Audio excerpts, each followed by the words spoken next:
কেলা হেলি phone hello আরে কিতা ক তেল না গিয়া তোমার আমার উপরে কিতা গাড়ি ধরেছে আচ্ছা রাখো রাখো এ ভাই এ মেহনি মে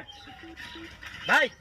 আমি একবার বেশি ঠিক আছে গে এই নয় মেরে তো মনে আধা লিটার তেল হইব এই আধা লিটার তেল আমার দিলাম 1 লিটার তেলের দাম 500 টাকা আমি আধা লিটারের দাম 500 টাকা আপনি দিলেন আমারে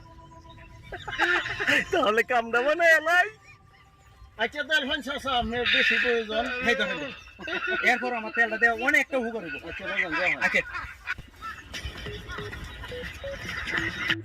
আচ্ছা বাড়াইছে তেলটা ভাই আমারও অনেকটা উপকার হয়েছে কিন্তু খালি প্রস্রাবের গন্ধ হইতাছে প্রস্রাব কোন গন্ধ বেশ গন্ধ হচ্ছে